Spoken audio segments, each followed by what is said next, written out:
ದೇಶದ ಗ್ರಾಮೀಣಾಭಿವೃದ್ಧಿ ಮತ್ತು ಕೃಷಿ ವಲಯದ ಪ್ರಗತಿಯ ಬೆನ್ನೆಲುಬಾಗಿರುವ ನಬಾರ್ಡ್ನ 45ನೇ ಸಂಸ್ಥಾಪನಾ ದಿನಾಚರಣೆ ಬೆಂಗಳೂರಿನಲ್ಲಿಂದು ನಡೆಯಿತು. ಸಮಾರಂಭದಲ್ಲಿ ದೇಶದ ಕೃಷಿ ಮತ್ತು ಗ್ರಾಮೀಣಾಭಿವೃದ್ಧಿಗೆ ನಬಾರ್ಡ್ ನೀಡಿರುವ ಕೊಡುಗೆಗಳು ಹಾಗೂ ಮುಂದಿನ ಕಾರ್ಯಯೋಜನೆಗಳ ಕುರಿತು ಮಹತ್ವದ ಚರ್ಚೆಗಳು ನಡೆದವು. ಕಾರ್ಯಕ್ರಮದಲ್ಲಿ ರಾಜ್ಯ ಸರ್ಕಾರದ ಹಣಕಾಸು ಇಲಾಖೆಯ ಹೆಚ್ಚುವರಿ ಮುಖ್ಯ ಕಾರ್ಯದರ್ಶಿ ರಿತೇಶ್ ಕುಮಾರ್ ಸಿಂಗ್, ಹಣಕಾಸು ಇಲಾಖೆಯ ಕಾರ್ಯದರ್ಶಿಗಳಾದ SS Nakul, doctor R Vishal, ನಬಾರ್ಡ್ನ ಪ್ರಾದೇಶಿಕ ಕಚೇರಿಯ ಮುಖ್ಯ ಮಹಾಪ್ರಬಂಧಕ ಡಾಕ್ಟರ್ ಸುರೇಂದ್ರ ಬಾಬು, ಭಾರತೀಯ ರಿಸರ್ವ್ ಬ್ಯಾಂಕ್ನ ಕಾರ್ಯನಿರ್ವಾಹಕ ನಿರ್ದೇಶಕರಾದ ಕಾಯಾ ತ್ರಿಪಾಠಿ, ರಾಜ್ಯ ಸಹಕಾರಿ ಅಪೆಕ್ಸ್ ಬ್ಯಾಂಕ್ನ ಸಿಇಒ ಶ್ರೀನಾಥ್ ಜೋಶಿ ಸೇರಿದಂತೆ ಸರ್ಕಾರದ ವಿವಿಧ ಇಲಾಖೆಗಳ ಮುಖ್ಯಸ್ಥರು ಉಪಸ್ಥಿತರಿದ್ದರು.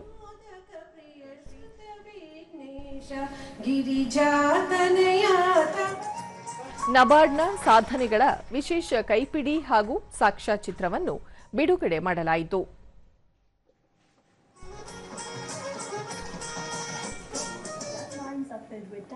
ಇದೇ ವೇಳೆ ನಬಾರ್ಡ್ ಬೆಂಬಲಿತ ಮಹಿಳಾ ಸ್ವಸಹಾಯ ಗುಂಪನ್ನು ಆಯೋಜಿಸಿ ಗ್ರಾಮೀಣ ಮಹಿಳೆಯರಿಗೆ ಆರ್ಥಿಕ ಸ್ವಾವಲಂಬನೆ ಕಲ್ಪಿಸಿದ್ದಕ್ಕಾಗಿ ಚಿತ್ರದುರ್ಗ ಜಿಲ್ಲೆಯ ಚಂದ್ರಮ್ಮ ಅವರನ್ನು ಸನ್ಮಾನಿಸಲಾಯಿತು.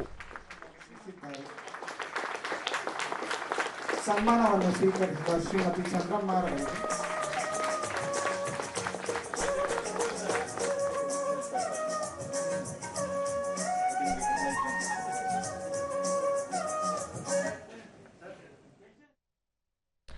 ಬಳಿಕ ಡಾಕ್ಟರ್ ಸುರೇಂದ್ರ ಬಾಬು, ಕಳೆದ 4 ದಶಕಗಳಿಗೂ ಹೆಚ್ಚು ಕಾಲದಿಂದ ನಬಾರ್ಡ್ ಗ್ರಾಮೀಣ ಭಾರತದ ಆರ್ಥಿಕ ಮತ್ತು ಸಾಮಾಜಿಕ ಬದಲಾವಣೆಗೆ ನಿರಂತರವಾಗಿ ಶ್ರಮಿಸುತ್ತಿದೆ.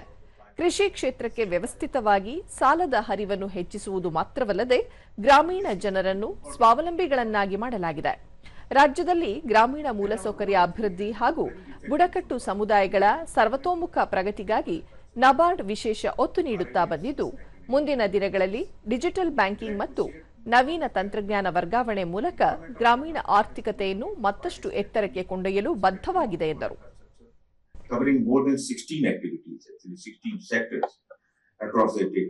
I don't think any state across India is covering that much actually type of activities under RITF support.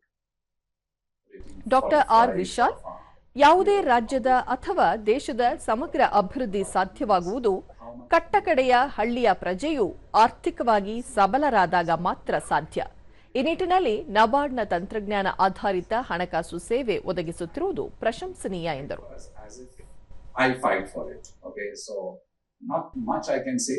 I'm very grateful for all the support you give. The only assurance from our side is we will try to live up to it qualitatively and quantitatively. ಕಾಯಾ ತ್ರಿಪಾಠಿ, ಗ್ರಾಮೀಣ ಭಾಗದಲ್ಲಿ banking ಸೌಲಭ್ಯಗಳನ್ನು ತಳಮಟ್ಟಕ್ಕೆ ತಲುಪಿಸುವಲ್ಲಿ ನಬಾರ್ಡ್ ಕ್ರಾಂತಿಕಾರಿ ಕೆಲಸ ಮಾಡಿದೆ. Digital banking ಅಳವಡಿಕೆ ಮತ್ತು ತಂತ್ರಜ್ಞಾನ ವರ್ಗಾವಣೆಯು ಗ್ರಾಮೀಣ ಭಾಗದ ಆರ್ಥಿಕತೆಯನ್ನು ಸಬಲಗೊಳಿಸಿದೆ. ಆರ್ಬಿಐನ ಹಣಕಾಸು ಸೇರ್ಪಡೆ ಗುರಿಯನ್ನು ತಲುಪಲು ನಬಾರ್ಡ್ನ ಸ್ವಸಹಾಯ ಗುಂಪುಗಳು ಮತ್ತು ಜಂಟಿ ಹೊಣೆಗಾರಿಕೆ ಗುಂಪುಗಳ ಮಾದರಿಗಳು ದೇಶಕ್ಕೆ ಅತ್ಯುತ್ತಮ ಉದಾಹರಣೆಯಾಗಿವೆ ಎಂದು ತಿಳಿಸಿದರು. NABARD has also augmented the financial literacy initiatives of RBI by supporting 2,103 FLCs across the state through its FITG program, which is a financial and digital literacy program.